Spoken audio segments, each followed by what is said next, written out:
Our topic today is "And it came to pass not to stay." What if the season you're crying over today is the very season God will prepare your greatest testimony? Maybe you're battling disappointment, heartbreak, anxiety, financial pressure, or even unanswered prayers. It feels like the season will never end. But here's a powerful phrase repeated throughout the Bible, "And it came to pass." Notice it doesn't say it didn't come to stay. Every storm has an expiration date. Every valley has an exit. Every season of waiting has a purpose. If you're ready to discover why God allows difficult seasons and how to keep your faith while you're waiting, stay with me until the end. This message will be exactly what your heart needs today. When you are in a season of pain, it's so easy to believe it's your new permanent reality. But what if a familiar phrase from the Bible could prove your trial isn't your final destination? That phrase is, "And it came to pass." We usually read it as now and then, but its meaning is so much deeper. It tells us two things. Yes, the event happened. The pain is real, but it also came to pass. It did not come to stay. The lie of permanency is the most deliberating part of suffering. This simple phrase is the truth that can set you free. So let's look at the proof in the passing. Section 1. Look at the life of Joseph. Joseph was sold into slavery by his brothers, falsely accused, and thrown into a dungeon for years. His reality was one of abandonment, the pit, the prison. These seasons must have felt permanent, but they came to pass. And more than a decade, Joseph was raised from a prisoner to a ruler. He later told his brothers, "You intended to harm me, but God intended it for good." Joseph's suffering didn't just pass. God used it for a divine purpose. It didn't come to pass, but it also didn't come for nothing. So let's look at section 2, how to live this truth. So how do you live this out, especially when your trials feels anything but temporary? 3 simple practices. Number 1, speak it. When you feel the weight of permanence, declare out loud, "This came to pass, not to stay." You're speaking biblical truth over your situation.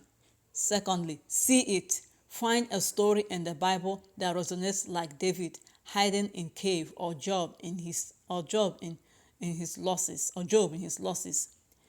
Their victory is a roadmap for yours. If God brought them through, He will bring you through. Thirdly, spot it. Look for small signs that things are shifting. A moment of peace, unexpected kindness, a strength to get out of the bed. These are signs your season is already in the process of passing. So now, let's conclude. Your trial is not your identity. It's a chapter, not the whole book. The Apostle Paul called his immense suffering light and momentary trouble, because he knew they weren't permanent. They were just passing through. So tell your storm, your pain, your fear, "You came to pass, not to stay." Your weeping may last for a night, but joy comes in the morning. If you're encouraged, please share a story in the comments and comment on a time of a trial that came to pass for you. Let's fill this space with hope, and don't forget to like, share, and subscribe so that others can find this message. Remember, whatever you are facing, it did not come to stay. It came to pass. So now, let's look at the key takeaways. The key takeaways here, what I want you to remember is: number 1, every season has an ending. Your current struggle is temporary, but God's faithfulness is permanent. Number 2, don't make permanent decisions based on temporary pain. Keep trusting God before giving up. Number 3, God is working even when you can't see it. His silence is not his absence. Number 4, waiting is not wasted. God often prepares you before he promotes you. Number 5, your storm has a purpose. It strengthens your faith, shapes your character, and deepens your dependency on God. Number 6, don't let your situation define your future. God promises you God's promises are always greater than your present circumstances. Number 7, God's timing is always perfect. What feels like a delay may actually be a divine preparation.